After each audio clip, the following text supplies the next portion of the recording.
Ahora, ahora. Que no la había encendido, un poco difícil que me oyeran.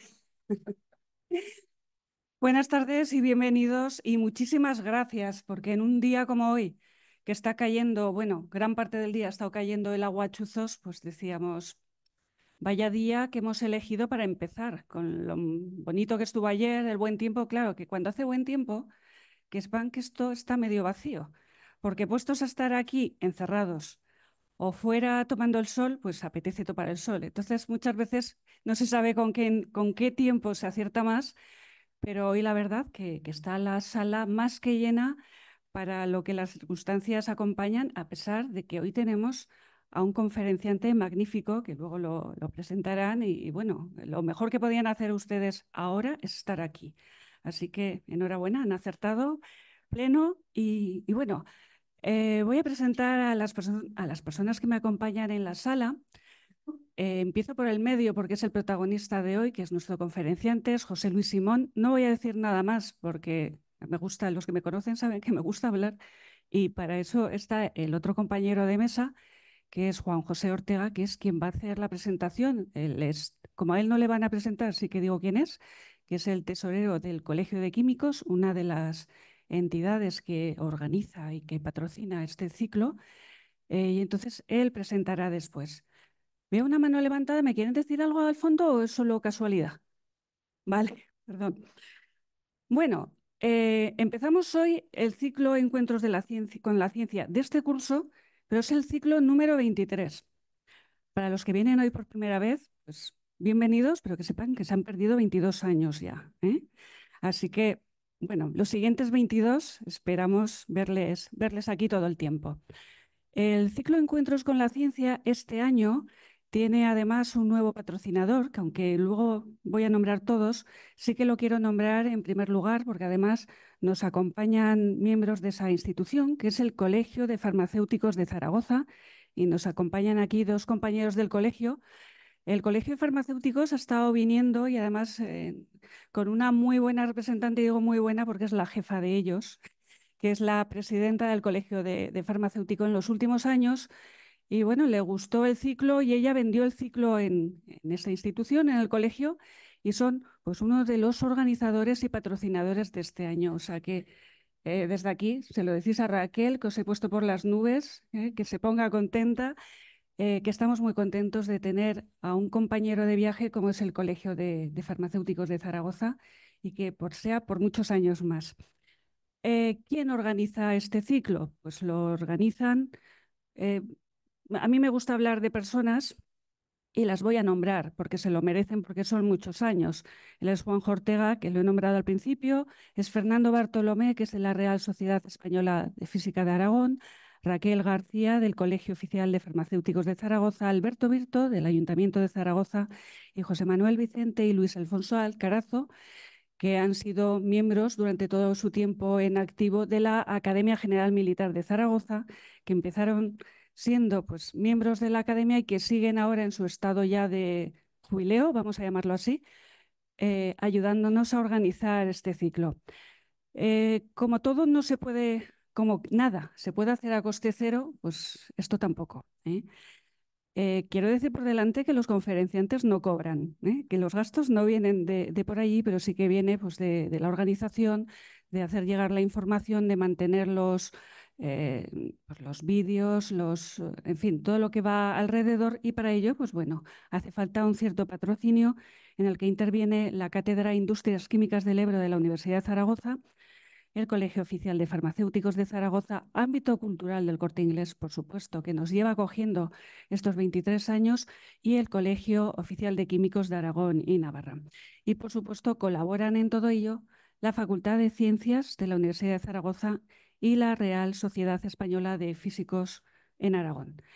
Y con esto, pues por mi parte, creo que no me dejo nada de lo que quería decir y lo que sí que vamos a pasar a mostrarles un vídeo que aquellos que tengan redes sociales, pues han tenido la oportunidad de verlo ya, pero queríamos traerlo pues para que aquellos que no os manejáis tanto en ese mundo virtual, pues lo pudierais ver y os hagáis una idea de lo variado que va a ser este ciclo de este curso, del curso 24-25. Para los que no lo hayáis cogido, a la entrada hemos dejado unos dípticos donde viene todas las charlas de este curso, o sea, desde ahora, octubre, hasta junio del 25, y que salvo que surja pues, algo que no esperamos ahora en estos momentos, en principio las fechas pues, son las que aparecen allí. En caso de cambios, pues solemos avisar con tiempo suficiente y si puede ser en la charla anterior, pues para que se sepa.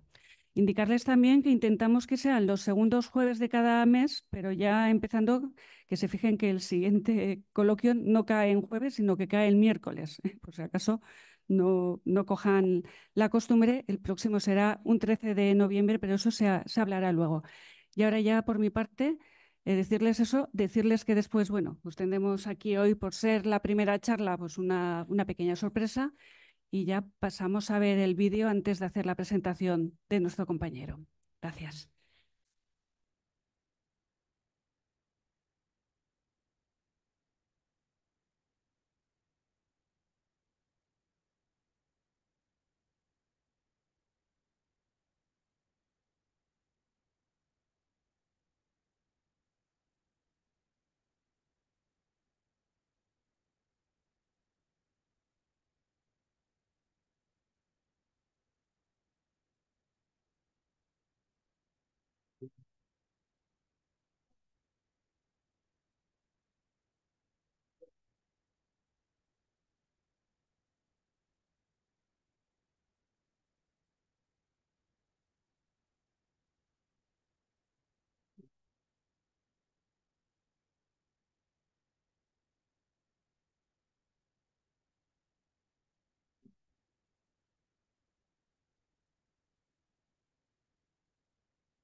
Bueno, pues ahora sí, pasamos a la presentación. No sé si lo han visto bien en el vídeo, pero desde hace 2 años y gracias al apoyo de ámbito cultural del Corte Inglés, casi todas las charlas han sido grabadas. Es decir, que pueden visionar aquellos que no hayan podido ver los 2 años anteriores, están colgadas. ¿En dónde? En el canal de YouTube del Colegio de Químicos de Aragón y Navarra. Entonces se meten en Google, ponen en YouTube Colegio de Químicos, Aragón y Navarra, sale, pinchan y allí les salen todas las charlas que se pueden ver con una gran claridad. Como es nuestro interés, el lenguaje es divulgativo, se puede entender perfectamente bien y con ella se puede pasar un muy buen rato. Así que simplemente comentarles eso. Y ya cuando quieras, Juanjo, gracias.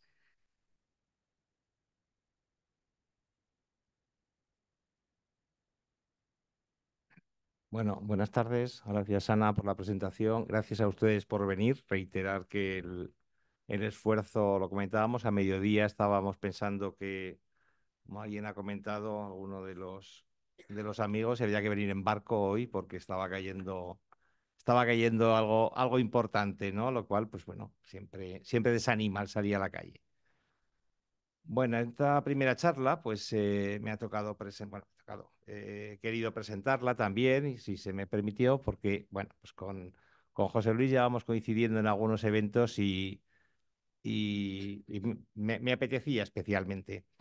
José Luis Simón es, voy a decir dos cosas primeras de él. Es geólogo y es turolense. Los que conozcan un poco de geología sabrán que Teruel es un paraíso de la geología. Está tan rota la provincia, es tan variada que se puede encontrar prácticamente de todo lo que a los geólogos les suele gustar. Bueno, pues coincide con él. José Luis se licenció en geología en Madrid, se doctoró en geología en Zaragoza y es actualmente catedrático de geodinámica interna en la Universidad de Zaragoza. O sea que de esto sabe. Es autor de varios cientos de publicaciones especializadas y ha dirigido 7 tesis doctorales, con lo cual, pues, si alguien tenía duda que sabía, ya creo que la tiene despejada. Pero sobre todo, lo que he querido destacar de José Luis en su perfil es que es un gran promotor de la geología. Promueve la ciencia de la geología, el conocimiento de la geología y aprovechar los recursos geológicos, y no entendamos por ellos como recursos mineros, sino como fuentes de conocimiento que están en la naturaleza. Y para ello, pues, qué mejor que poner ejemplos de lo que ha hecho, ¿no? José Luis fue uno de los promotores del geoparque, del Parque Geológico de Aliaga. No sé si han estado en el geoparque de Aliaga, aquello es fantástico, ¿no? Unos ojos legos, pues ven territorios torcidos, estratos puestos, no tiene pinta, hay sitios que tiene pinta de que está todo vuelto al revés, pero bueno, los geoparques están para eso, para explicarlo, que aquello es causa de cataclismos naturales, y entonces es cuando uno se lo pasa muy bien, pues viendo que al lado nuestro hay algo que en bastantes millones de años. Pero bueno, no se quedó solamente en el geoparque de Aliaga, lo extendieron al maestrazgo. Entonces también hicieron, el es promotor y miembro del comité científico, si no estoy equivocado, del Geoparque del Maestrazgo. La red de geoparques está extendiéndose en España. Hay algunos muy bonitos, están todos los de aquí, están también los costeros de los flis de la costa vasca, que son espectaculares. O sea, es un espectáculo de naturaleza en la cual uno pues se da cuenta, uno, lo pequeño que es, y la dos, es lo poco que sabe, con lo cual merece la pena ir a verlos porque al estar explicados pues uno entiende mucho mejor. Pero bueno, no se queda solo en hacer cosas estáticas como Geoparque. En el año 2005, aunque se ve poquito, pero bueno, aquí en la foto crearon Geolodia, que son unas jornadas de divulgación geológica. Empezaron en Teruel, por eso he dicho al principio que es geólogo y turolense. Hoy hay en todas las provincias de España y en algunos países del extranjero. Esta es la página web, se pueden entrar y eligen la provincia en la que quieren ver lo que hay. Con lo cual, pues bueno, ahí tiene, en la foto, que es del año 2005, pues está José Luis con una serie de personas ahí explicándoles en las jornadas, y creo que, no sé dónde es la foto, en Aliaga. Entonces, pues bueno, ya ven que su afición a difundir su ciencia es incansable. Y además, pues bueno, alguna vez, pues aparte de todo esto, pues le queda algún ratito perdón, y nos escribe y escribe cosas. En la revista, que lo mostraremos, de Conciencia Digital, José Luis ha publicado varias veces. Ahí les he puesto este primero, que tenemos más ahí, más a su izquierda, es el número 2, es del año 2008. O sea, desde los albores de la revista participó. Luego volvió a participar otro artículo más en el año 2014, me parece que es el número 13, con otro artículo que lo tienen ahí, el que está en la parte central de la figura. Y este año pues ha vuelto con un tema relacionado con la conferencia de hoy, por si alguno quiere saber más, entender más, ahí habrá encontrarán bibliografías, cosas más escritos. La revista también está en internet es, se puede bajar libremente, o sea, no hace falta ni comprarla ni ir a buscarla. Simplemente si hay una cantidad muy limitada de números en papel, a todos nos gusta leer en papel, pero como ha comentado Ana, no se puede hacer a coste cero.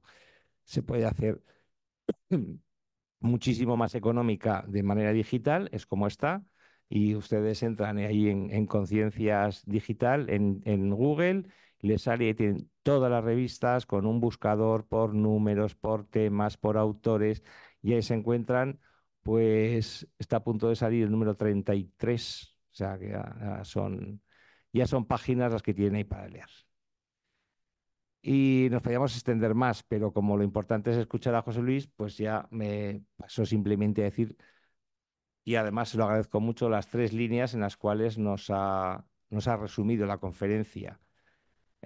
Todos hemos sido conscientes que los desastres naturales han sido una de las bases en la que se han basado creencias, mitos, incluso religiones.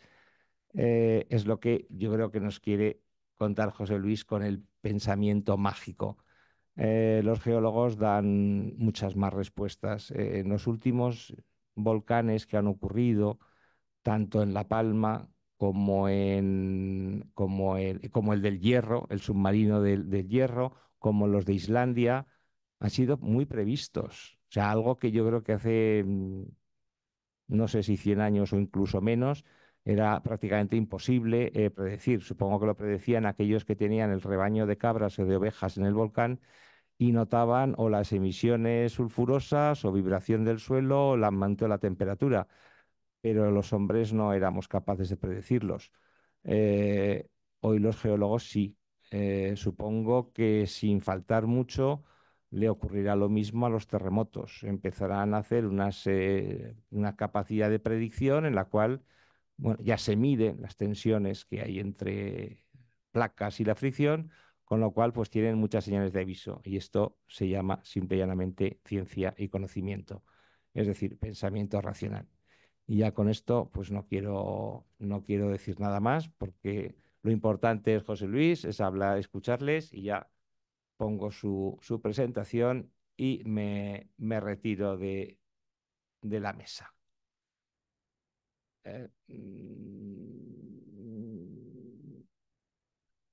Esto está al revés, me parece, ¿no? Sí, lo hemos dejado al final.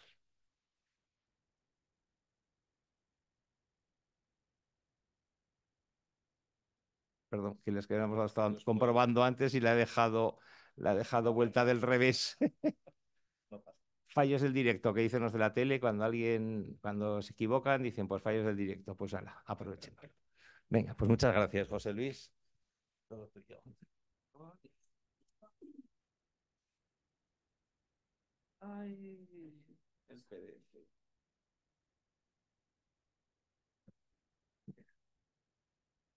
Ah, no se ve al ponerlo a pantalla completa. Bueno, esto me obliga a ponerme un poco de lado porque no la veo ahora la imagen en el... No, pero no pasa nada. Más o menos me pasa.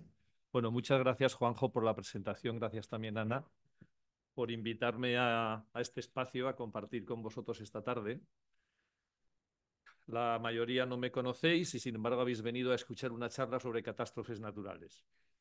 Bueno, esta mañana casualmente he participado en una mesa redonda en el Paraninfo dentro de una jornada de lo que se llama el Instituto de Investigación en Ciencias Ambientales y era sobre un concepto que está de moda últimamente que es One Health, una sola salud, salud global, la idea de que la salud de las personas no depende solo de sí mismos, de su organismo y de su fisiología, sino también de la salud animal, porque hay enfermedades que se contagian, y también de la salud ambiental, y claro, ahí entran pues las ciencias ambientales, incluida la geología, y ha habido un comentario que se ha hecho que tenían toda la razón porque permite una comparación muy útil para situarnos en la charla entre lo que son, digamos, la problemática de la salud humana y la problemática, vamos a llamarla así, de la salud del planeta o de la salud de nuestras relaciones con el planeta, que es lo que vamos a hablar ahora, ¿vale? Entonces, el comentario de todos conocido es que la salud, como ausencia de enfermedad, que es como se define, cuando no estamos enfermos ni nos acordamos de ella. Y por tanto no nos acordamos de la prevención, que es lo primero que los médicos dicen que tenemos que hacer, prevenir. Y sí que nos acordamos cuando ocurre la enfermedad y entonces buscamos el remedio, que lógicamente así hacemos. Pero sería mucho más interesante, ojalá todos tuviéramos tal concienciación en la salud y tales medidas preventivas que nunca nos llegásemos a poner enfermos, o que si nos pusiéramos enfermos las consecuencias fueran más leves, ¿no? Pues con nuestra relación con el planeta pasa exactamente lo mismo.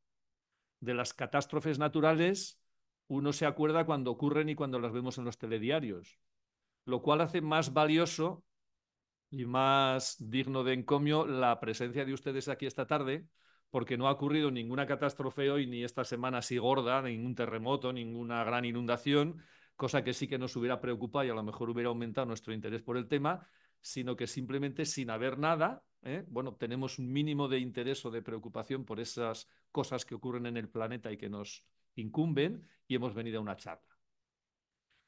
Dicho eso, también diré, a modo de introducción, antes de empezar a pasar imágenes y de entrar propiamente en el guión, que es verdad lo que ha dicho Juanjo, de que un poco, aparte de mi condición de profesor e investigador y demás, la difusión de la geología, la divulgación, es uno de mis empeños desde hace muchísimos años, prácticamente desde que empecé mi carrera profesional. Y cada vez tengo más claro que esa divulgación, esa difusión no es porque sí, que, ojo, el bienestar o la recreación estética con un paisaje o el gusto o el placer intelectual que proporciona el conocer cómo se ha formado una montaña, por ejemplo, porque a fin de cuentas forma parte de la cultura, es en sí mismo un bien. Pero la geología también tiene que ver con las cosas que nos tocan en el día a día, entre otras con la salud y la seguridad nuestra, como personas individuales y como sociedad. Por tanto, me meto en un tema en el que no voy a hablar de geoparques, no voy a hablar de eso que está muy bien, y les invito a todos ustedes a participar en los Geolodías, que son el primer fin de semana de mayo, o a visitar geoparques. Pero hoy vamos a ver cómo la geología también trata de responder algunas preguntas que nos tocan más de cerca, ¿no? Y que tienen que ver, insisto, con la salud y la seguridad de las personas. Voy a abordar, ya lo ha dicho Juanjo, cómo gestionamos las catástrofes naturales, cómo las percibimos y cómo nos enfrentamos a ellas como sociedad, pero como sociedad también es partiendo de la psique, de la forma en que cada uno individualmente las percibimos, y cómo ahí hay una permanente dialéctica entre tendencias, digamos, de pensamiento mágico y tendencias de pensamiento racional.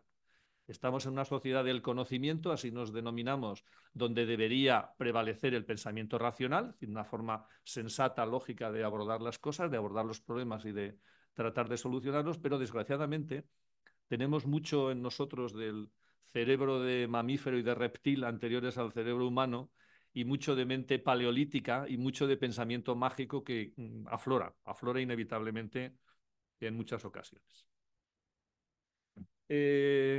Empiezo por ponernos en situación con una anécdota, vamos a llamarle así, de San Vicente Ferrer, un gran santo predicador dominico que allá por el siglo XV, finales del XV, recorría pues no solo España, sino incluso media Europa predicando. Era muy famoso como predicador, sería pues lo que hoy llamaríamos un influencer, ¿verdad?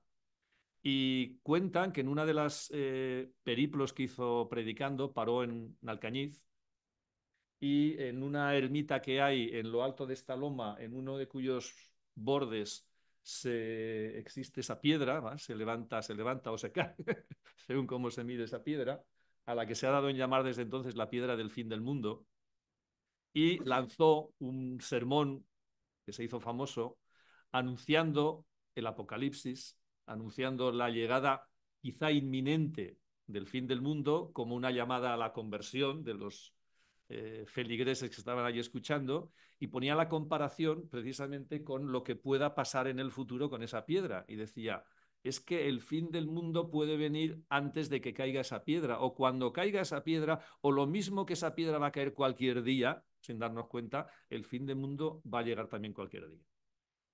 Es cierto que lleva ahí como 600 años más la piedra y no se ha caído todavía. 600 años para los geólogos, lo digo de paso, no es nada, ¿eh? Es decir, no se ha caído, pues no se ha caído, pero algún día se caerá.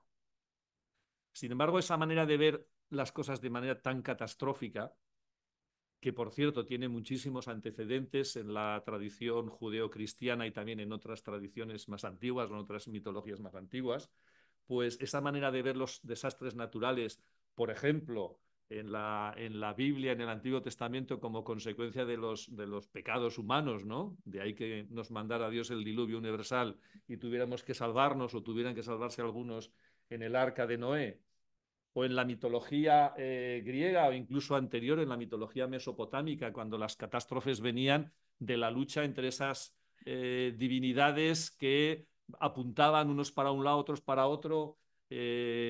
Estaba la lucha de Marduk, que era el dios del sol, el dios del bienestar, de lo armónico, frente a Tiamat, que era el caos, ¿vale?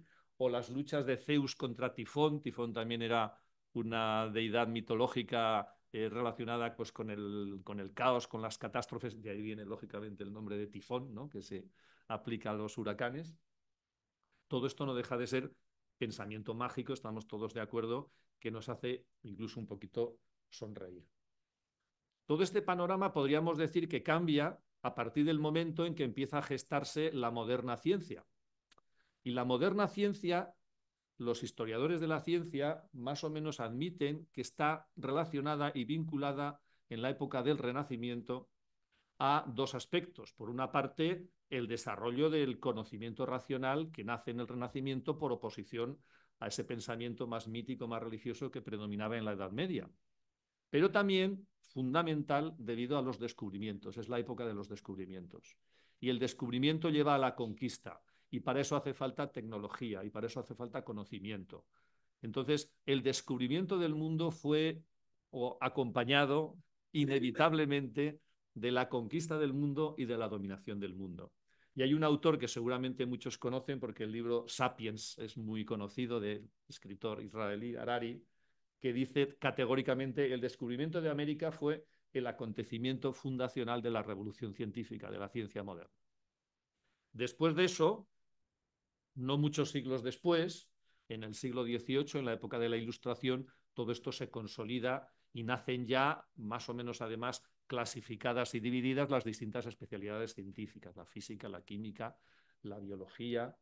La geología nace un poquito más tarde como ciencia, quizá habría que situarla ya en el siglo XIX. ¿Qué ocurre desde la Ilustración? Pues que ya somos racionales plenamente.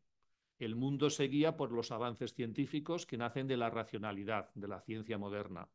Y nuestro planeta Tierra, que habíamos ya casi conocido enteramente, menos algunos rincones en esta época de los descubrimientos, pues comienza a verse como algo, digamos, manejable, ¿no? Por nuestro conocimiento y nuestra tecnología.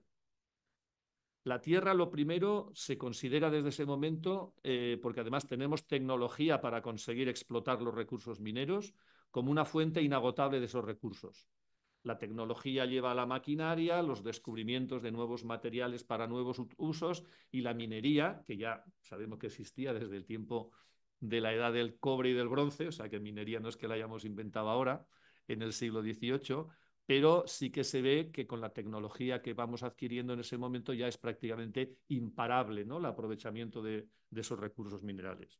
También la Tierra se ve cuando el conocimiento y la tecnología del campo de la ingeniería permite hacer obras impensables antes, que remueven montañas y que cambian el curso de los ríos, pues empieza a ver incluso como un planeta o un entorno no del todo perfecto, pero aquí estamos los humanos, fundamentalmente los humanos tecnológicos, para poder corregir esos defectos que tiene. Se atribuye a algún ingeniero, que no sé ni de qué especialidad era, la idea de que la Tierra es un ente lleno de imperfecciones que tenemos que corregir.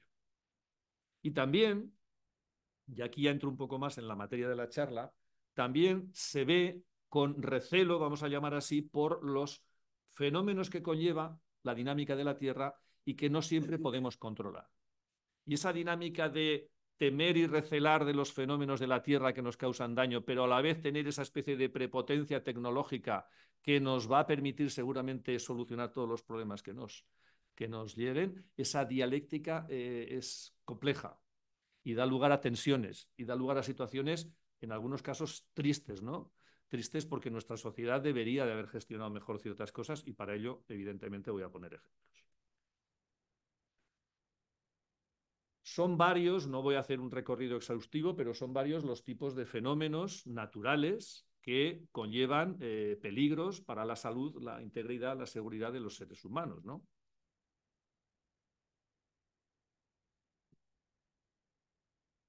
O para los bienes materiales, las infraestructuras, las viviendas de los seres humanos. Los volcanes, los terremotos, las avenidas, los avenidas de agua, también avenidas de sedimentos, los sedimentos que se mueven, las inestabilidades del terreno, pues en las laderas de las montañas, en los cantiles montañosos o en suelos llanos como Zaragoza, donde se nos hunde el suelo debido a otros fenómenos kársticos de los que hablaremos después. Todo esto requiere, en la época de la sociedad del conocimiento en la que estamos, una aproximación racional que tiene que alejarse de ese pensamiento mágico que señalábamos con una sonrisa cuando hablaba del Arca de Noé o de San Vicente Ferrer. Pero tristemente lo que tengo que decir a continuación es que en la gestión de muchos de estos riesgos todavía aflora en nuestra sociedad muchas veces el pensamiento irracional, el pensamiento mágico. Hagamos un cuadro racional de todo esto, ¿vale? El riesgo de que un determinado fenómeno tenga consecuencias negativas para nosotros, el riesgo es el resultado final de, o sea, el que realmente nos haya pasado algo grave como consecuencia de eso, es el producto de una serie de factores, empezando porque exista el fenómeno en sí, exista el peligro, por ejemplo, de que haya una riada. Pues si hay un río, hay el peligro de que haya la riada, ¿no? El segundo factor es la exposición a ese peligro. Exposición en el espacio o en el tiempo. Si estamos muy lejos del río y no nos exponemos al espacio que ocupa el río en una riada, no vamos a tener ningún riesgo, ¿vale? O si estamos cerca del río, pero en un momento que no hay ninguna riada, tampoco vamos a tener ningún riesgo. El riesgo también depende del valor de lo que expongamos al peligro. No son lo mismo las vidas humanas que las vidas de, con todo el respeto por los animales, de las gallinas de una granja, ¿vale? A la que le pueda ocurrir una inundación. Y también como cuarto factor está la vulnerabilidad. Puede haber algo que tenga un valor y que esté expuesto a un peligro, pero que lo dotemos de medidas de protección. Aquí es donde intervendrá la tecnología. Vale. Pero probablemente antes de que intervenga la tecnología para intentar minimizar ese cuarto factor, que es la vulnerabilidad, tengamos que intervenir en otros. Voy a poner un ejemplo, una pequeña metáfora así, digamos, graciosa, para que lo entendamos esto. A lo mejor ya lo entendemos y sobra la metáfora. Si les parece un poco demasiado infantil, me perdonan. Hay una señorita con su traje de ejecutiva que va a trabajar y tiene que cruzar una zona jardinada donde están regando con los aspersores, ¿vale? Entonces puede racionalmente empezar a pensar, primero, si existe peligro o no existe peligro. ¿Y cómo puede valorar el peligro? Pues a lo mejor lo puede valorar incluso de una manera racional, diciendo, bueno, yo corro tanto, con el traje y los zapatos de tacón puedo correr menos, el aspersor va girando y pasa cada 20 segundos por aquí, me da tiempo, ¿vale? Y bueno, podemos hacerlo. Podemos también plantearnos, yo me meto por el medio y no me mojo porque me pongo una capa impermeable, disminuyo mi vulnerabilidad, me protejo de alguna manera del peligro y también el riesgo para mi traje y para mi persona es mínimo. O decido que en lugar de pasar con el traje de Armani me pongo el chándal de andar por casa y si se moja, pues no se pierde gran cosa. Son formas distintas de gestionar o de intentar minimizar el riesgo con estrategias diferentes, unas que buscan disminuir el valor de lo que pongo en riesgo o calcular las probabilidades de que ese peligro me afecte o no me afecte o protegerme de él. No sé si lanzar la pregunta, pero si ustedes estuvieran en el lugar de esta señorita, de esta chica, ¿harían alguna de estas cosas o harían otra? Tal vez hicieran esto, ¿no? Dar un rodeo. ¿Dar un rodeo por dónde? Por donde no llega el aspersor. ¿Y cómo sé dónde llega, dónde no llega, dónde llega y dónde no llega el aspersor? Observando y fijándome. En términos científicos podríamos decir, podría hacer una cartografía del parque, un mapa del parque, distinguiendo la zona donde llega el aspersor y la zona donde no llega el aspersor. ¿Y por dónde me iría? Por donde no va el aspersor. Esto es bastante obvio. Lo científico, que es hacer fórmulas, no necesariamente a veces es lo sensato o lo que dicta el sentido común. En cambio, el sentido común de las personas muchas veces es la mejor solución para ello. Vamos a empezar a poner algunos ejemplos. Voy a recorrer a lo largo de los siguientes minutos 3 ejemplos de situaciones, digamos, catastróficas que se han dado o que se podrían dar. Casualmente, cada una de ellas en una provincia aragonesa, así quedó bien con todos, Huesca, Teruel, Zaragoza. Y empiezo por la desgraciada catástrofe del camping de las Nieves en Biescas, en el año 1996, catástrofe de la que se derivaron nada menos que 87 víctimas mortales, lo cual es una auténtica barbaridad, y que se podía haber evitado, porque el conocimiento científico de lo que ocurría en el barranco de Arás y en el gran cono de deyección que hay a la salida del barranco de Arás hacia el Valle del Gállego, pues era conocido por muchos científicos. Pongo aquí una frase que salió a colación de Pedro Montserrat, un botánico del Instituto Pirenaico de Ecología, que ya unos años antes, por cierto, no demasiados años antes, con lo cual no tenía por qué haberse olvidado, ¿no?, este pensamiento, calificaba el barranco de Arás de una rambla indómita que un día volverá por sus fueros, y decía, quisiera ser mal profeta. Desgraciadamente fue un buen profeta, porque solo 8 años después ocurrió la catástrofe del camping de las Nieves. ¿Qué estrategia había buscado nuestra sociedad? Ya no vamos a personalizar, la sociedad había tomado unas decisiones. Primero, colocar un camping en un determinado lugar que venía bien, ¿vale?, para el pueblo y que daba riqueza.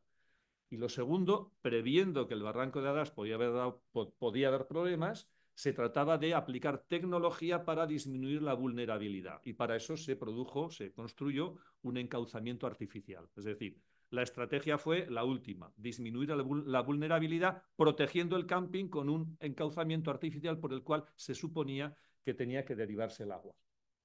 ¿Cuál hubiera sido otra aproximación menos tecnológica, muy sensata, pero a la vez científica, no simplemente de sentido común vulgar, sino muy científica? Pues mirar hasta dónde llegaban regando los aspersores. Es decir, caer en la cuenta de que el camping está en una zona donde hay una serie de procesos naturales que podían dañarlo. Y esos procesos naturales se sabe dónde están, se sabe cómo funcionan, se sabe qué área cubren. Tan se sabe que en el entorno del camping de las Nieves, que es ese polígono azul que tenemos aquí en esta imagen de Google Earth, pues se puede cartografiar perfectamente el gran cono de deyección o abanico aluvial que llamamos a veces los geólogos, que está a la salida del barranco de Arás y donde se han ido acumulando a lo largo de miles y de decenas de miles de años toda una pila de sedimentos provocados por las recurrentes riadas que han bajado. Importa hablar de sedimentos porque lo que mató a la gente en el barranco no fue el agua, fueron las piedras y el barro, sobre todo las piedras que literalmente machacaron. Aquello fue un molino, ¿eh? A la gente salió machacada. A veces se olvida esto. Claro, el agua es un poco de todos. Competencias sobre el agua y sobre las riadas tienen los geógrafos, los geólogos, los ingenieros hidráulicos de caminos, pero los sedimentos es muy de los geólogos.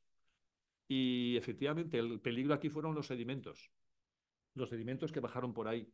Y los sedimentos que bajaron en un proceso que, insisto, se repite recurrentemente, se sabe que ocupa cuando se produce un área muy concreta y la gestión en este caso hubiera sido tan sencillo como evitar construir el camping dentro del área que está delimitada ahí.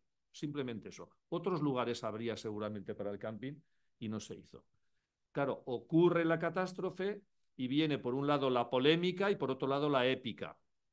La polémica es que todos echan las culpas unos a todos y hay algo en lo que los políticos e incluso mucha gente bien intencionada coinciden. Esto era imposible saber o estar, digamos, seguros de que podía ocurrir. La catástrofe fue imprevisible, es la manera que tienen los políticos muchas veces de defenderse, ¿no? El primer informe oficial atribuye la catástrofe a causas naturales. Pues claro que eran naturales, pero las causas naturales se pueden evitar. O sea, Todo esto es pensamiento mágico, que aflora inevitablemente cuando ocurre la catástrofe, cuando salta la polémica, cuando hay en los medios de comunicación, digamos, diferencias de opinión y culpas que nos echamos los unos a los otros.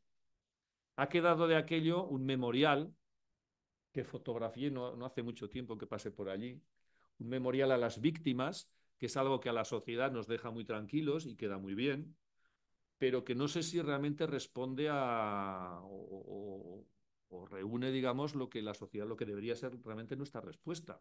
Si un memorial tiene que servir para que esto no vuelva a ocurrir porque hayamos aprendido eso, estará muy bien. Si un memorial sirve solamente para, bueno, pues lamentarnos de lo que ocurrió y tener una solidaridad ética, digamos, con las víctimas, pues de poco sirve. ¿Qué tiene la geología que aportar a esto? Pues que independientemente de que se hagan memoriales o se construyan parques memoriales, la memoria de la Tierra, queremos llamar así siempre los geólogos, nos gusta llamarlo así, la memoria de la Tierra que supone un registro geológico, un hecho geológico, como los sedimentos del barranco de Arás, es suficiente para que el ser humano tenga que aprender de ello, que es lo que decía Juanjo. La Tierra como una fuente de conocimiento, no solo como una fuente de recursos materiales. Ese abanico aluvial o cono de deyección nos enseña que la Tierra tiene una memoria y que tenemos que aprender de ella. Pongo un segundo ejemplo. Las simas o dolinas, que solemos llamar los geólogos en lenguaje técnico, que nos rodean por doquier en la ciudad, en el entorno de Zaragoza y de todo el centro de la cuenca del Ebro, y que casualmente, bueno, he dicho, no ha ocurrido ninguna catástrofe en los últimos días, pues sí. En el Tubo, habréis leído la noticia ayer o hoy, que se ha encontrado una oquedad en el subsuelo de la calle que no ha llegado a hundirse, pero que la han encontrado haciendo ahí unos trabajos de mantenimiento y demás. No sé, dicho entre nosotros, no sé si será una dolina natural, porque en el casco urbano antiguo de Zaragoza es muy raro. Y por otra parte, dado que el subsuelo de Zaragoza, los primeros metros no son naturales, porque tenemos ahí varias ciudades una encima de otra, pues vete a saber de dónde, cuál será la causa.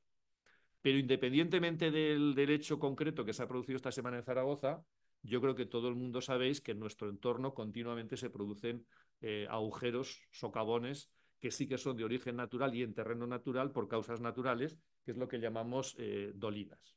Se producen porque debajo de los terrenos aluviales, de las gravas o arenas que ha dejado el río, pues hay unos yesos, que los vemos cuando subimos hacia la Muela, por ejemplo, que se disuelven con facilidad, el yeso es una roca soluble, el agua subterránea los va disolviendo, va socavando el terreno y va hundiéndose en esas oquedades, va hundiéndose poco a poco el terreno aluvial, a veces lo hace de manera lenta, mejor, pero en ocasiones lo hace repentinamente y se producen de hecho accidentes.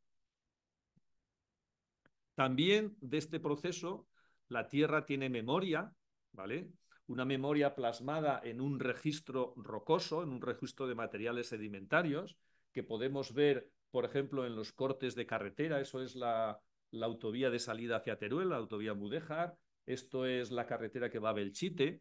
Fijaos, esas bolsadas, sobre todo se ve muy bien la de abajo, esas bolsadas de gravas que se forman ahí se van acumulando y rellenando un hueco que se va hundiendo porque debajo tenemos yesos que se van disolviendo. Por tanto, donde han ocurrido estos problemas, el registro geológico, la memoria de la Tierra nos lo dice. Y por cierto, nos dice que se llevan produciendo en el entorno de Zaragoza desde hace cientos de miles de años. Luego esto no es de ahora tampoco. Ni tiene la culpa el ser humano, es un proceso absolutamente natural. ¿Qué podemos frente a ese proceso natural? ¿Intentar frenarlo? Poco menos que imposible. ¿Paliarlo un poco? Quizás sí. Conocerlo sí. Por ejemplo, medirlo. Hay muchos lugares donde tenemos mediciones sistemáticas a lo largo de los años y sabemos que es un fenómeno que ocurre en ciertas zonas hundiéndose a razón de algunos centímetros por año, que es bastante importante. Este es la valla del campo de fútbol de Miralbueno, ¿vale? En un momento en que con un teodolito fuimos tomando mediciones periódicas y calculamos esa tasa de hundimiento. Pero sobre todo, siempre conocer el fenómeno por supuesto, pero sobre todo podemos evitarlo, y vuelvo a lo mismo, evitando la exposición espacial al peligro. Sí. Cuanto mejor conozcamos el mapa de las zonas de hundimiento en el entorno de Zaragoza, mejor podremos planificar el urbanismo de la ciudad para que al menos no construyamos viviendas encima. Esto el Ayuntamiento de Zaragoza lo lleva haciendo o intentando hacer o haciéndolo a medias desde los años 90, en que empezaron a conocer ciertos estudios que hacíamos en la universidad, en nuestro grupo de investigación, y nos pidieron incluso informes. Hicimos para el ayuntamiento mapas de ciertas zonas de Zaragoza donde se preveía que creciera la ciudad. Se excluyeron las zonas que ya estaban consolidadas como suelo urbano, con lo cual ahí ha continuado habiendo problemas, ahora lo veremos, pero al menos sí que se previó que en las zonas de nuevo urbanismo se evitara construir sobre las zonas de dolinas. Se ha conseguido solo a medias. Esto es una imagen de Arcosur, donde una dolina que había súper conocida por todos, que se hundía el terreno, que se hundían los árboles que plantaban, se los acababa tragando, pues en las obras, ya hace unos años que está tomada la fotografía, se vio cómo la taparon. Esto es la práctica común en Zaragoza. La dolina se tapa y se construye encima. Creo que esa en concreto ahora mismo debe de ser un vial dentro de todo lo que es la urbanización de Arcosur y que no es una parcela para edificable, creo. Pero no descartemos que alguna sufra las consecuencias de las dolinas, porque antecedentes los hay para dar y vender en todo el entorno de Zaragoza. Esto corresponde pues a la zona de Luceni, a los polígonos industriales de la autovía de Logroño, donde ese fenómeno es muy común. Ocurre en zonas donde hay perspectivas de nuevo urbanismo, por ejemplo, en la Puebla de Alfindén hace ya unos cuantos años, en el 2009, salió una dolina en una zona que se quería urbanizar también. ¿Qué pasa entonces? Que los geólogos somos el pepito grillo de turno que avisa sobre los peligros y a los que mucha gente no nos mira bien, vamos a decirlo claramente, porque parece que solo traemos malas noticias. O sea, cuando estamos sanos nos anuncian que nos vamos a poner enfermos, entonces no es grata esa labor. Ahí está mi compañero Andrés Pocoví estudiando una de las dolinas, y también has nombrado el tema bueno, no sé si lo has nombrado, el tema que hace unos años sí que estuvo muy en los periódicos cuando llegaba el AVE a Zaragoza en el año 2003, que hubo también muchísima polémica. Pongo esta tira de Peridis en El País. Esa es bueno, algunos lo reconoceréis. Es la caricatura de un ministro de entonces que a los geólogos nos tachaba de malditos roedores, como el Tommy Jerry, ¿no? Malditos roedores. Bueno, esa es una prueba de cómo hacemos un papel un poco ingrato muchas veces. Pero bueno, a lo que nos solemos dedicar, en vez de hacer de Pepito Grillo, que no nos gustaría, es, bueno, aportar nuestro conocimiento en forma de mapas. Este es uno de los mapas que hicimos para el Ayuntamiento de Zaragoza en el año 1995. Era la época en que se estaba modificando el plan de ordenación urbana y se quería, pues bueno, hacer las cosas bien en las zonas. Esto es todo el corredor industrial de la autovía de Logroño, donde, como veis, cada mancha roja intensa es una dolina activa y constatada, y cada mancha de estas con su contorno continuo, discontinuo, son dolinas que no están activas muy claramente, pero que hay indicios en el pasado de que se hundieron. Los indicios pueden ser, por ejemplo, fotografías aéreas antiguas de los años 50 60, 80, que las atestiguaban, que luego a lo mejor ya no las vemos porque las han tapado, esto es muy frecuente, pero que aquella dolina que han tapado es muy posible que en el futuro vuelva otra vez a reactivarse. Por lo tanto, estos mapas es muy importante conocerlos. En zonas que ya estaban urbanizadas y consolidadas, pues ha sido el problema un poco más complejo, porque ya no se podía desconstruir ni derribar, nunca se ha derribado nada porque peligraba, ¿vale? Un ejemplo que también ha salido mucho en la prensa es el de las viviendas que hay junto al hipermercado Alcampo en Valdefierro, lo que se llama la Plaza de las Estrellas. Estas fotos aéreas, fijaos, de los años 46, 65, 87, 93, revelan la existencia de una dolina, veis en la foto del año 1946 que se ve perfectamente el agujero, sobre la que luego se construyó una nave industrial, la llamada Hispano Carrocera, que hacía carrocerías para autobuses, ¿vale? y que sufrió recurrentemente los daños porque la dolina continuaba activa y las naves se hundían. Llegó el punto que la zona que se hundía la dejaron ya sin reparar y sin construir y dejaron un hueco allí en medio de la nave.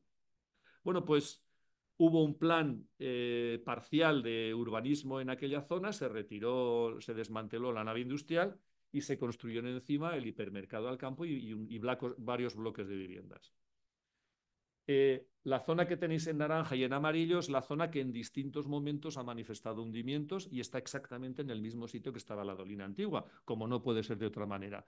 El problema es que ahora ya afecta a viviendas y ha habido el caso de que concretamente este bloque de aquí, al que afecta un poco de refilón, pues ha tenido que ser desalojado, ha estado en juicios, lleva bastantes años desalojado y los vecinos indemnizados a medias, pero solo a medias.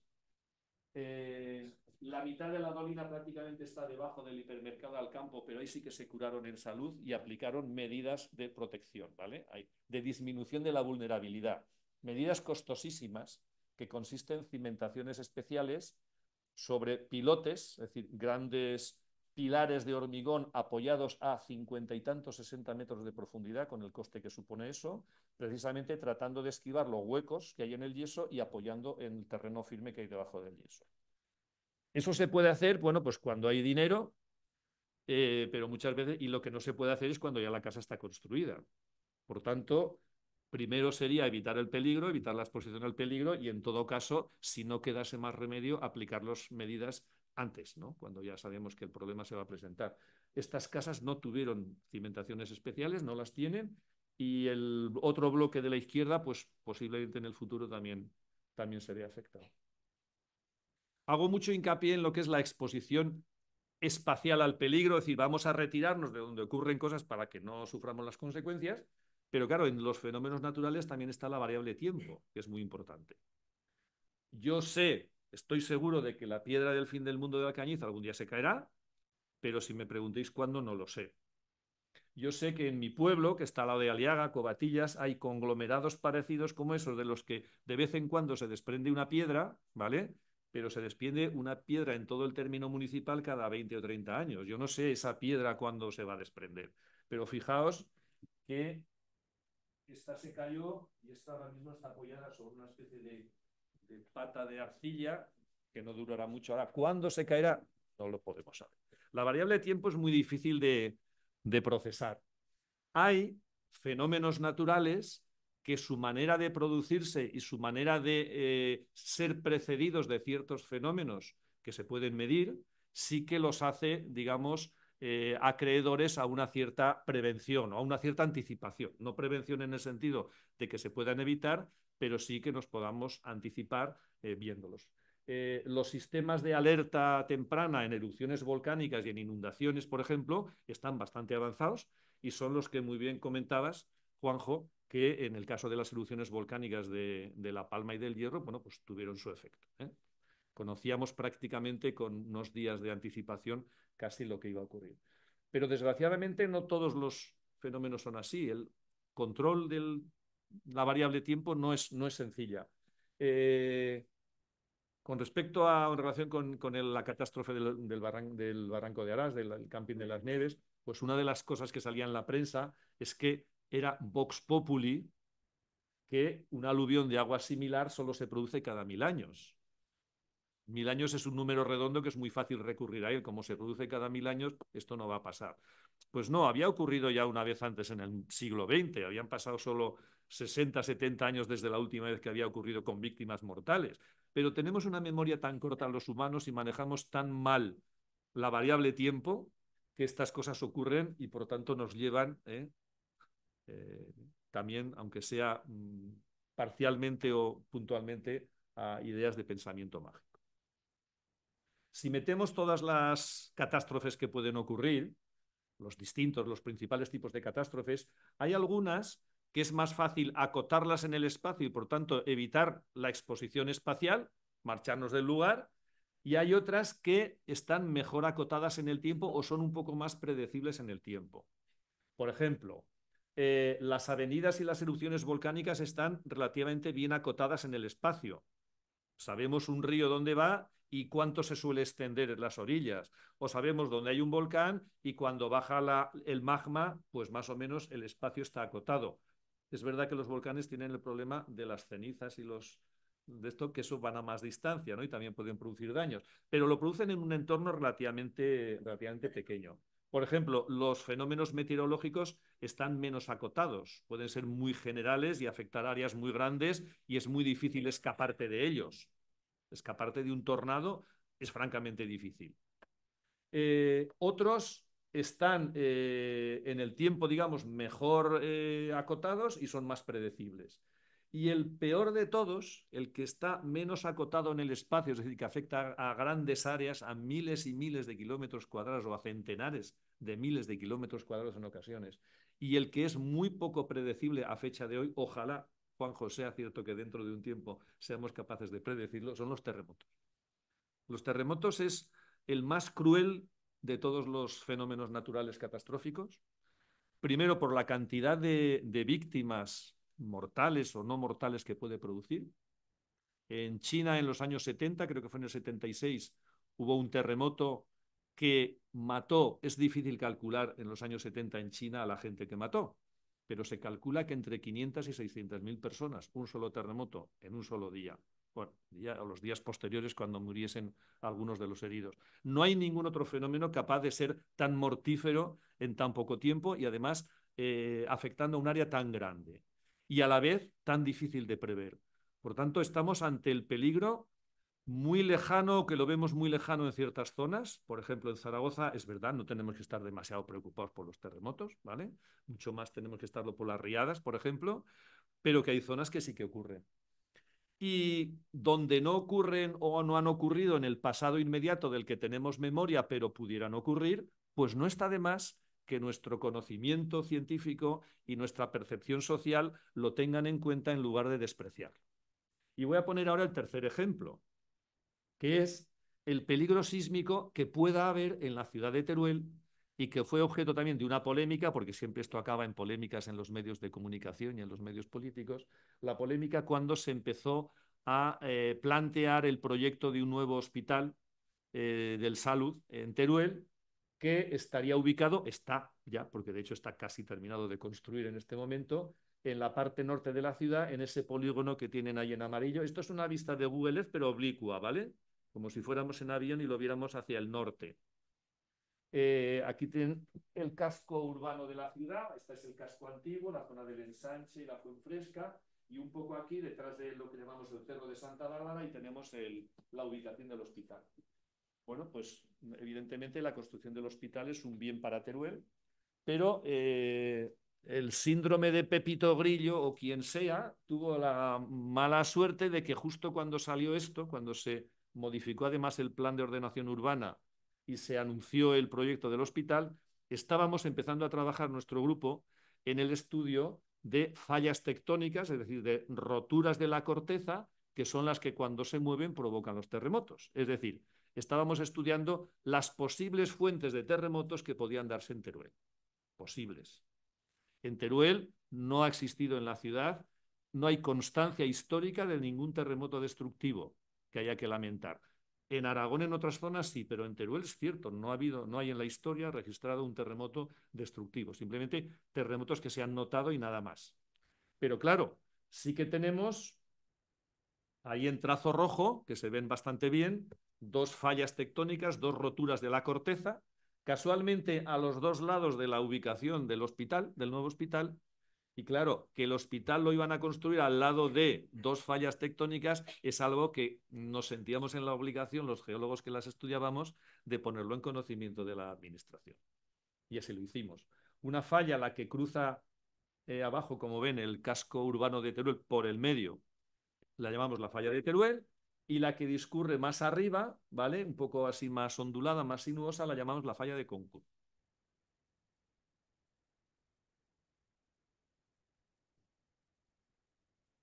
La falla de Teruel la conocemos poco, porque las fallas las podemos conocer en la medida en que en el terreno afloran y podemos ver cosas, podemos ver datos, si no es difícil.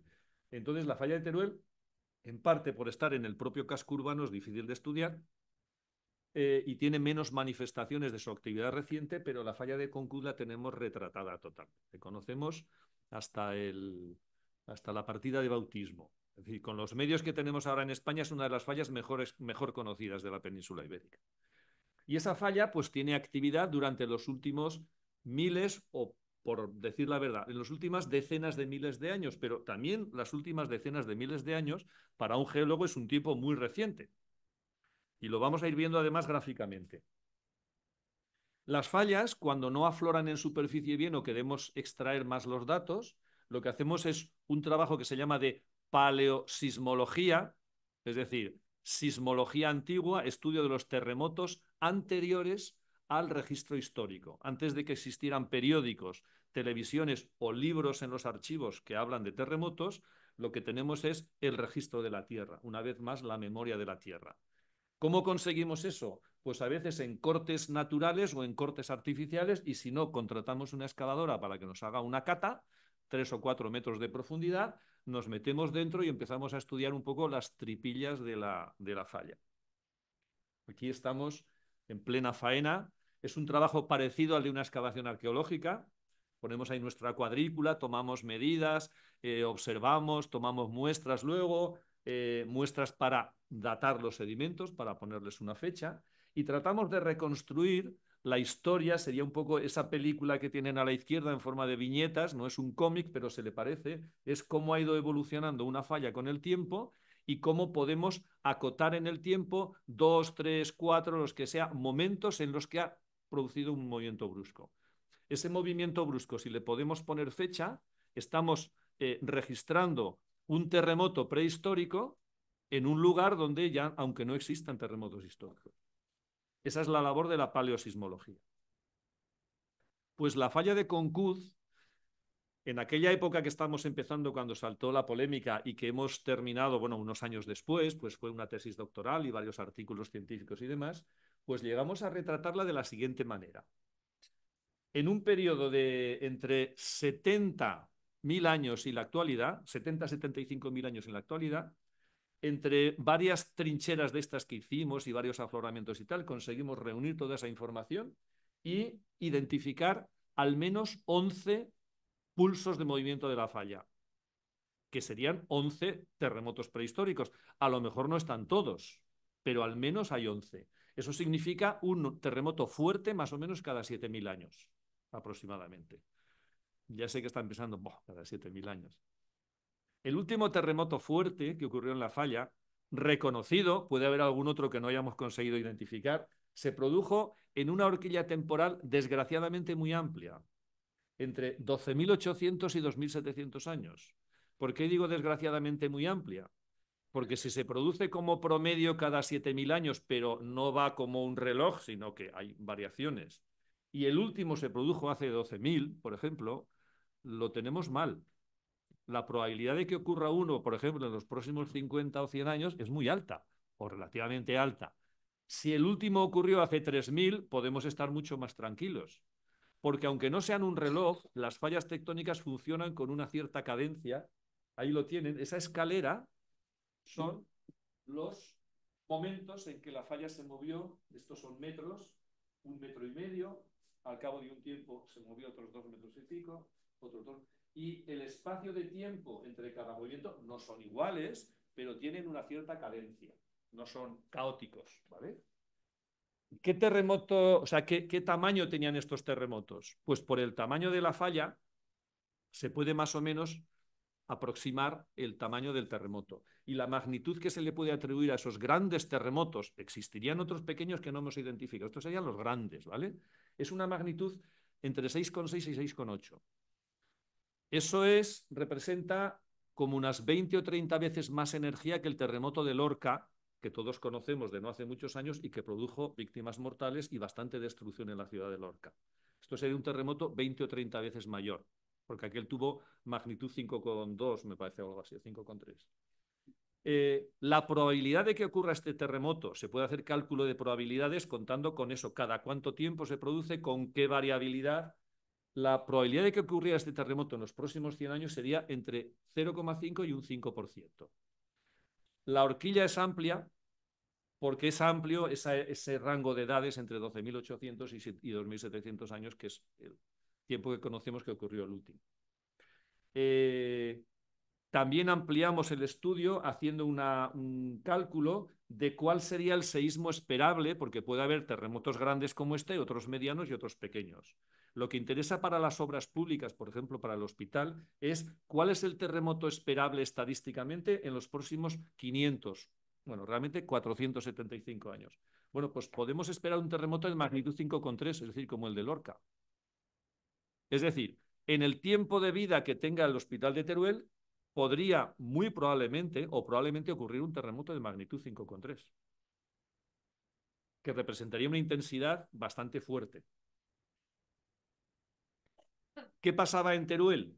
Y aquí viene un poco el contraste entre el conocimiento científico, también incluso no el pensamiento mágico, sino la inercia de la administración cuando tomamos decisiones, ¿no? Y cuando se establecen normativas. Pues pasa lo siguiente, que pasaba entonces cuando se promovió el hospital y pasa todavía hoy, que el mapa de la izquierda indica que a efectos legales, a efectos de obligar a los promotores o a los constructores a edificar con normas antisísmicas o sismoresistentes, que se llama, es decir, construir edificios para que no se desmoronen, pues en toda la zona que tienen en blanco en el centro de la península, la obligación es cero.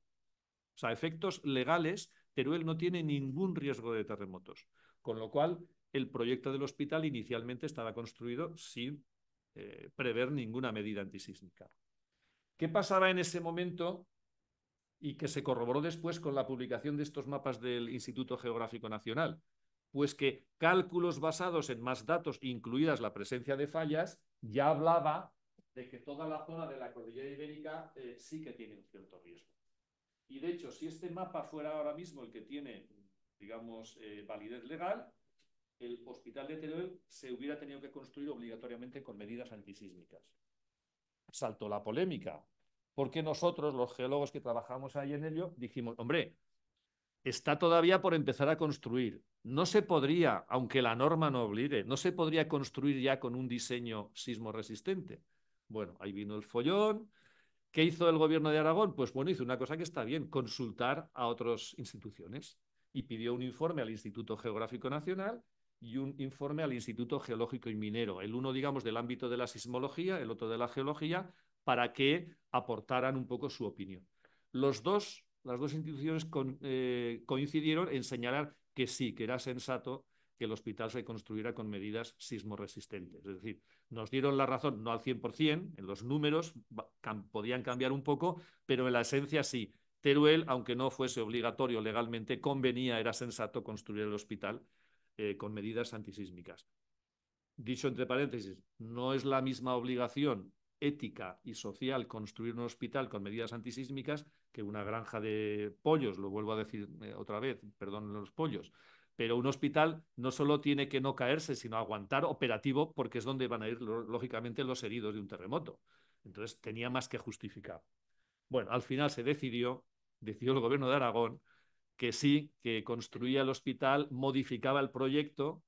Ya se pueden imaginar y recordarán que también eso supuso una polémica política porque unos partidos estaban a favor, otros en contra, unos calificaban esto de medida disuasoria para retrasar la construcción del hospital, en Teruel se quejaban porque lo que quería el gobierno de Aragón era no construir el hospital. Bueno, lo cierto es que se empezó a construir, se encareció en torno a un 10% el presupuesto al aplicar la construcción antisísmica, tampoco es ninguna barbaridad, y la cosa fue adelante.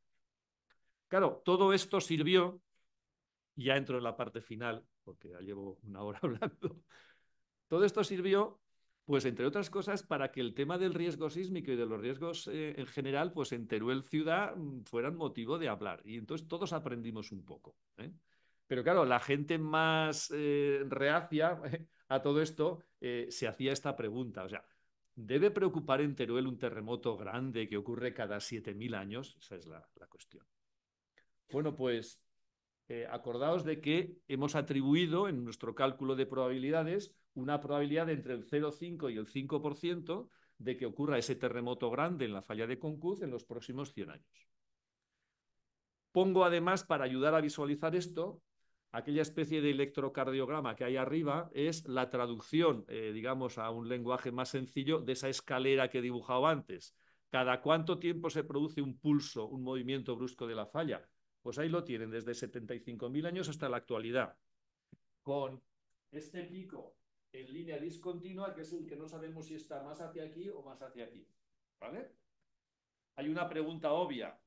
Cualquier persona sensata que vea eso puede afirmar categóricamente que no va a volver a ver en la falla nunca ningún terremoto grande. Yo creo que no. Lo que no sabemos es el cuándo. Volvemos a la variable tiempo. ¿Que va a ocurrir uno? Seguro. El que no sabemos cuándo, también. ¿Y qué representa esas probabilidades? Que es con lo que nos manejamos los humanos socialmente, ¿no? Por ejemplo, las compañías de seguros se manejan con eso. ¿Qué significa eso? ¿Es una probabilidad pequeña o grande? No sé cómo lo percibimos, pero a lo mejor podemos valorarla comparando con otras probabilidades. La probabilidad de que nos toque el gordo de la lotería de Navidad jugando 5 números, 5, es un 0,005%. O sea, bastante más pequeña, como ven, ¿vale? O sea, entre 2 y 3 órdenes de magnitud menos que la probabilidad de que ocurra ese terremoto. Y sin embargo, mucha gente compra lotería y no está segura de que no le va a tocar. Considera la ilusión de que a lo mejor le toca, con una probabilidad muchísimo más pequeña. Otra comparación, en este caso más triste, los accidentes de tráfico. Bueno, pues la probabilidad esta que estamos hablando del 0,5 al 5%, hice yo un día unos cálculos de andar por casa, ¿vale? Pues con la vida útil de los coches, el número de accidentes que se producen anualmente en España, etcétera, etcétera, y me salía un valor parecido a ese, la probabilidad de que un coche nuevo que va a durar 15 años de vida, que va a tener 15 años de vida, tenga un accidente grave. Ya no digo mortal, grave. Un accidente que le obligue a utilizar o que ponga en solfa sus mecanismos de defensa. Los airbags, los frenos ABS, por supuesto el cinturón de seguridad, todas esas medidas de que dotamos a los automóviles sin problemas, ya ni lo elegimos como opciones, sino que vienen de fábrica y la sociedad ha asumido perfectamente que con un sobrecoste de no sé cuánto, de un 2, de un 5, un 8%, lo que sea, nos compramos un coche que tiene todas esas medidas. Bueno, pues hay entre el 0,5 y el 5% más o menos de probabilidades de que esas medidas algún día tengan que funcionar, porque tenemos un accidente grave. ¿Estamos atemorizados cada vez que cogemos un coche y temblamos porque nos puede pasar el accidente? No, lo asumimos con normalidad. Ahora bien, ¿desdeñamos la posibilidad de que exista el accidente? No, y la prueba es que nos compramos los coches con todas esas medidas de seguridad. Ante las catástrofes naturales, deberíamos adoptar una, digamos, racionalidad tranquila y sensata del mismo estilo que la que adoptamos ante un peligro que supone un accidente de tráfico. Y es aplicar el pensamiento racional sustituyendo totalmente el pensamiento mágico, ¿vale? Conocer los fenómenos, gestionarlos, tomar a partir de ese conocimiento decisiones conscientes, sensatas, informadas, que es lo que hace una sociedad del conocimiento, y, a ser posible, erradicar para siempre ya esos ramalazos que tenemos de pensamiento mágico. Concluyo haciendo un poco de propaganda también, bueno, simplemente informando de que en la sección de Geología, el Departamento de Ciencias de la Tierra, tenemos muchas ganas de que todo esto, toda esta geología que sabemos que le sirve a la gente, ¿no?, en su día a día, pues se conozca y que además se conozca para conseguir que como sociedad mantengamos con el planeta Tierra una relación, digamos, de respeto, amistosa, de armonía, que lo veamos como una fuente de conocimiento, como una fuente de sabiduría que nos tiene que servir para nosotros como sociedad. Y creamos hace unos años, bueno, en el año 2011, ya han pasado unos años, redactamos una especie de manifiesto, de documento que llamábamos Geología para una nueva cultura de la Tierra. Ahí tenemos alguna de las frases, que fue suscrito pues, por varias sociedades científicas. Curiosamente que coincide casi textualmente en algunas de las frases con la encíclica del Papa Francisco Laudato Si. O sea, no sé, nos copió un poco alguna idea de lo de la convivencia armónica con el planeta y todas estas cosas. Y que nos guía un poco pues, para hacer divulgación, vamos a llamarla así, divulgación práctica y que tenga que ver con las cosas que nos preocupan en la vida, ¿no? Y la segunda propaganda no cobro comisión de esta autora, de Marcia Bjørnerud, escritora noruega, geóloga y escritora noruega, que publicó hace unos pocos años un libro que me parece encantador, Timefulness, ¿vale? Entonces, más o menos lo que viene a decir es dos cosas. Primero, que la geología tiene un potencial para el manejo y la percepción de la dimensión temporal de las cosas, con una gran ventaja, que es tener este prolongado, esta idea del tiempo, de lo que ella llama el tiempo profundo, ¿no? Los fenómenos ocurren, pero nuestra memoria es corta. Recurramos a la memoria de la Tierra para entenderlos y valorarlos en toda su globalidad y en toda su dimensión temporal. Y viene a decir que estamos viviendo, pues eso, en una época de mucha aceleración y que hay que sosegarse un poco. Tenemos todos muchas prisas y a lo mejor pensar como un geólogo, que es el subtítulo que tiene el libro, es un poco pretencioso. Timefulness. Es decir, en vez de mindfulness, pues timefulness, la plenitud del tiempo, ¿no? Cómo pensar como un geólogo puede ayudar a salvar el mundo. Y de paso, por cierto, a salvarnos a nosotros, que somos los que, o a nuestra civilización, que somos los que estamos a veces un poco en peligro. El planeta no le pasa nada, seguirá durante seguramente miles de millones de años. Nuestra especie seguramente seguirá durante algún ciento de mil de años, si nos comportamos como otras especies del pasado, pero nuestra civilización tal como la conocemos y nuestra sociedad del bienestar, pues a veces no hacemos precisamente grandes cosas por conservarla, sino que incluso incurrimos en el peligro de que pueda cambiar. Y con esto, pues creo que he terminado por mi parte.